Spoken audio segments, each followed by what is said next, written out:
नमस्कार आणि the deep डाईव्हमध्ये आपलं स्वागत आहे. आज आपल्याकडे एक खूपच रंजक विषय आहे. बायबलमधील एका अत्यंत गूढ भागावर म्हणजे बुक ऑफ रेव्हेलेशनवर आधारित काही साहित्य आपल्या एका श्रोत्याने पाठवलं आहे. हो, आणि यातला प्रश्न खूपच नेमका आहे.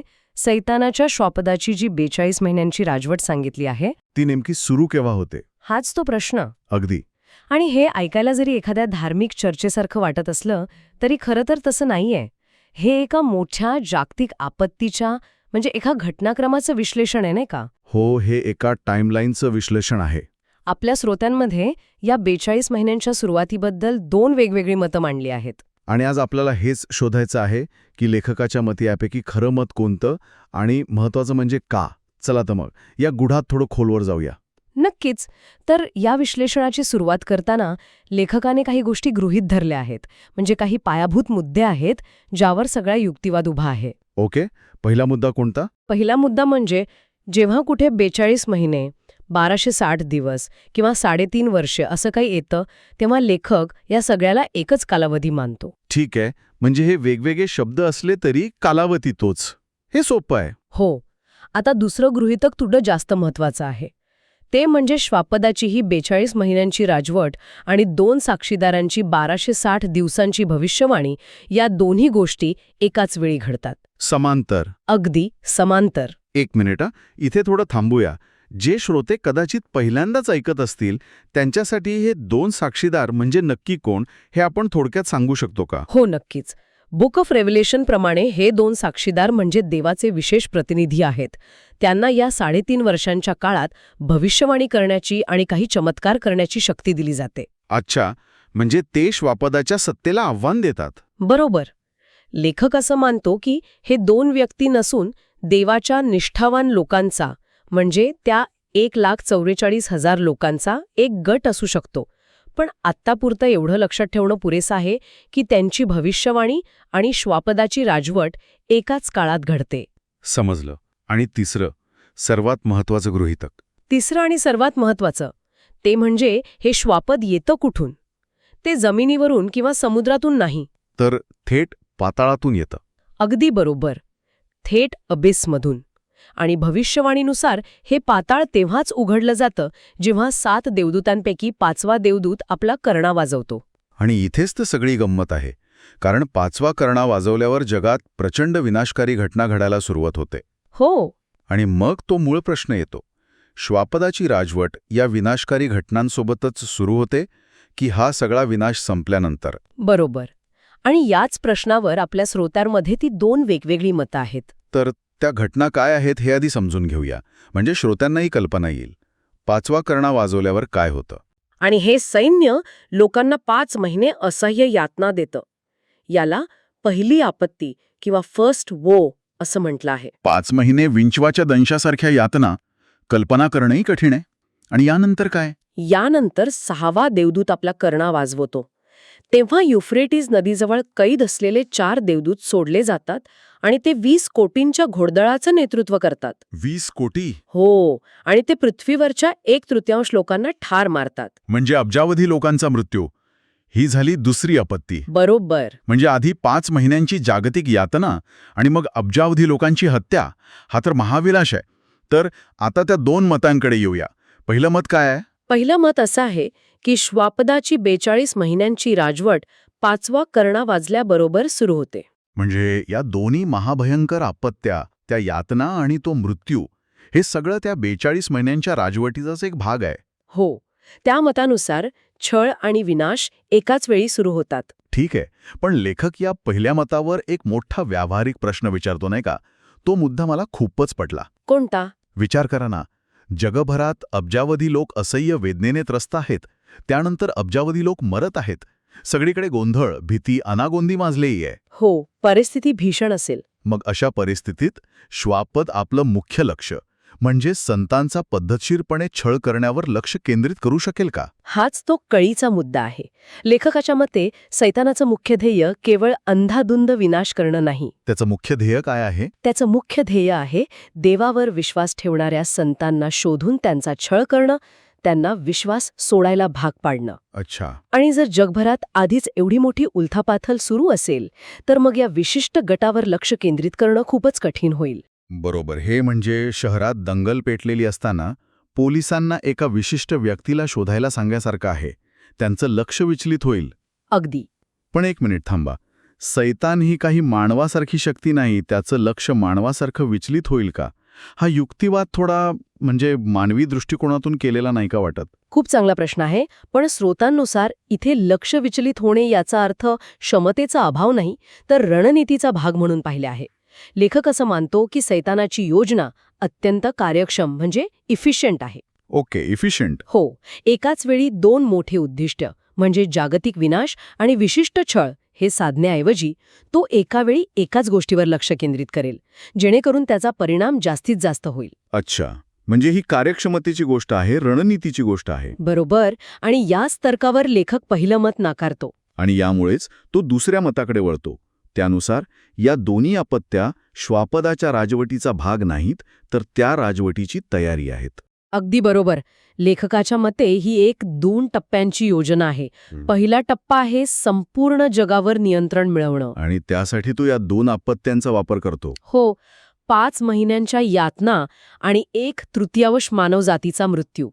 या घटनांमुळे जगभरातील सरकारं कोसळून पडतील, अर्थव्यवस्था उद्ध्वस्त होईल, लोकांमध्ये प्रचंड भीती निर्माण होईल. आणि या दहशतीच्या आणि अनागोंदीच्या वातावरणात सैतानाला संपूर्ण जगावर आपली सत्ता स्थापित करणं सोपं जाईल. अरे वा, म्हणजे आपण ज्याला सैतानाचा मुख्य हल्ला समजत होतो त्या यातना आणि तो विनाश, तो खरं तर मुख्य हल्ल्यासाठी तयार केलेलं मैदान होतं. बरोबर. ही तर एक लष्करी रणनीती वाटते बरं का. आधी बॉम्ब फेक करून शत्रूला गोंधळात पाडायचं, त्यांची संपर्क यंत्रणा तोडायची. आणि मग जमिनीवरून मुख्य आक्रमण करून प्रदेश काबीज करायचा. उत्तम उपमा आहे. अगदी तसंच. एकदा का या महाविनाशातून जगावर संपूर्ण नियंत्रण स्थापित झालं की मग दुसरा टप्पा सुरू होतो. आणि तो दुसरा टप्पा म्हणजेच श्वापदाची 42 महिन्यांची खरी राजवट. हो, या काळात सैतानाचं संपूर्ण लक्ष केवळ आणि केवळ संतांवर असेल. त्याला आता इतर लोकांना मारण्यात किंवा त्रास देण्यात रस नसेल, कारण त्याचं जागतिक नियंत्रणाचं ध्येय. ते आधीच साध्य झालेलं आहे. बरोबर. आणि मग या 42 महिन्यांच्या काळात नेमकं काय घडतं? नियंत्रण मिळवल्यानंतर श्वापद काय करतं? या काळात तो एक जागतिक प्रणाली लागू करतो. तो स्वतःला देव घोषित करतो आणि सर्वांना त्याची उपासना करायला भाग पाडतो. उपासना. हो, आणि जे त्याची उपासना करण्यास तयार होतात त्यांच्या उजव्या हातावर किंवा कपाळावर एक विशेष खूण दिली जाते. श्वापदाची खूण 666. अगदी, मार्क ऑफ द बीस्ट. आणि या खुणेचं महत्त्व काय? म्हणजे ती फक्त एक ओळख आहे का? नाही, ती फक्त ओळख नाही. ती खूण म्हणजे त्या नव्या जागतिक व्यवस्थेचा पासपोर्ट आहे. ज्यांच्याकडे ही खूण असेल फक्त त्यांनाच अन्न, पाणी किंवा इतर जीवनावश्यक वस्तू विकत घेता किंवा विकता येतील. म्हणजे ज्यांच्याकडे ही खूण नाही त्यांना समाजातून आणि अर्थव्यवस्थेतून पूर्णपणे वगळलं जाईल. बरोबर. हा उपासनेसाठी दबाव आणण्याचा आणि लोकांची निष्ठा तपासल्याचा एक अत्यंत प्रभावी मार्ग आहे. ही संकल्पना ही आजच्या डिजिटल ओळखपत्रासारखी किंवा काही देशांमध्ये वापरल्या जाणाऱ्या सोशल क्रेडिट सिस्टीमसारखी वाटते. हो, थोडीफार तशीच. जिथे तुमच्या विचारसरणीनुसार तुम्हाला व्यवस्थेत स्थान मिळतं किंवा मिळत नाही. 666 ही खूण म्हणजे विश्वास न ठेवणाऱ्यांना शोधून काढण्याचं आणि त्यांना मूलभूत हक्कांपासून वंचित ठेवण्याचं एक साधन आहे. बरोबर. सैतानाचा हेतू लोकांना मारण्यापेक्षा त्यांना विश्वास सोडायला लावणं, त्यांना झुकवायला लावणं हा अधिक आहे. खरंय. आणि इथेच तो 2 साक्षीदारांचा मुद्दा पुन्हा येतो. स्रोतांनुसार हे 2 साक्षीदार आपले 1260 दिवस म्हणजेच 42 महिने भविष्यवाणी करतात. हो. आणि त्यांच्या कार्यांती म्हणजेच त्या कालावधीच्या शेवटी पाताळातून आलेलं श्वापद त्यांना ठार मारतं. अच्छा, म्हणजे त्या 42 महिन्यांच्या शेवटी. याचा अर्थ काय होतो? याचा अर्थ असा होतो की श्वापद त्या संपूर्ण 1260 दिवसांच्या काळात आधीपासूनच सत्तेवर आणि कार्यरत होतं. तो शेवटी येऊन त्यांना मारत नाही? नाही, तो आधीपासूनच तिथे आहे. आणि यावरून हेच सिद्ध होतं की श्वापदाची राजवट आणि 2 साक्षीदारांची भविष्यवाणी एकाच वेळी सुरू होतात, जे लेखकाच्या दुसऱ्या गृहीतकाशी अगदी जुळतं. बरोबर.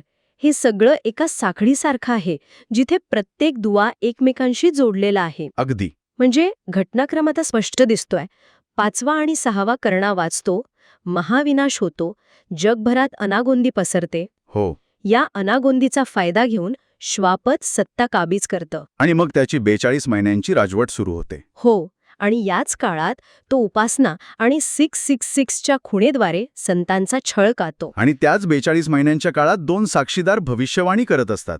हे अगदी तर्कसंगत वाटते. लेखकाच्या मते हाच योग्य क्रम आहे. यामुळे सैतानाच्या योजनेला एक थंड डोक्याने आखलेल्या रणनीतीचं स्वरूप मिळतं. तो फक्त अंधाधुंद विनाश करत नाहीये. त्याच्या प्रत्येक कृतीमागे एक स्पष्ट हेतू दिसतो. बरोबर.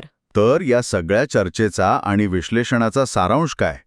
आपल्या श्रोत्यांनी पाठवलेल्या या साहित्यातून मिळणारा सर्वात मोठा धडा कोणता म्हणता येईल? मला वाटतं यातला सर्वात महत्वाचा मुद्दा हा आहे की बुक ऑफ रेव्हेलेशनमधल्या त्या महाभयंकर आपत्त्या, म्हणजे पहिली आणि दुसरी आपत्ती, हो. त्या कदाचित सैतानाच्या मुख्य हल्ल्याचा म्हणजे त्या छळाचा भाग नाहीत. तर त्या काय आहेत? त्या आहेत पूर्वतयारी, मुख्य हल्ल्यासाठी केलेली तयारी. त्या सत्ता स्थापनेची साधनं आहेत, सत्तेचा वापर नाहीत. हल्ला करण्यापूर्वी शत्रूला कमकुवत करण्याची ती एक पद्धत आहे. अगदी बरोबर. खरंच, हा दृष्टिकोन संपूर्ण घटनाक्रमाकडे पाहण्याचा दृष्टिकोनच बदलून टाकतो.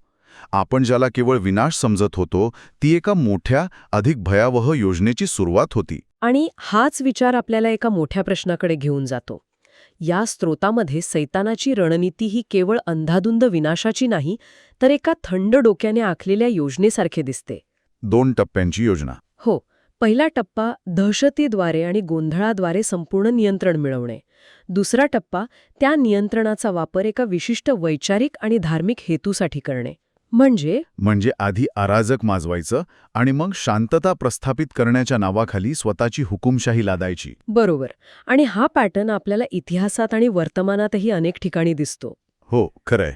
आणि म्हणूनच ऐकणाऱ्यांसाठी एक विचार करण्यासारखा प्रश्न येथे तयार होतो. खऱ्या जगातही प्रचंड अनागोंदी आणि गोंधळाचा वापर एखाद्या विशिष्ट आणि मर्यादित ध्येयासाठी पडद्याआड केला जातो का? म्हणजे एखाद्या मोठ्या संकटाचा किंवा आपत्तीचा उपयोग समाजावर अधिक नियंत्रण मिळवण्यासाठी किंवा एखादा विशिष्ट अजेंडा पुढे नेण्यासाठी केला जातो का? अगदी. या भविष्यवाणीच्या विश्लेषणापलीकडे जाऊन हा प्रश्न आजच्या काळातही तितकाच महत्वाचा आहे, नाही का?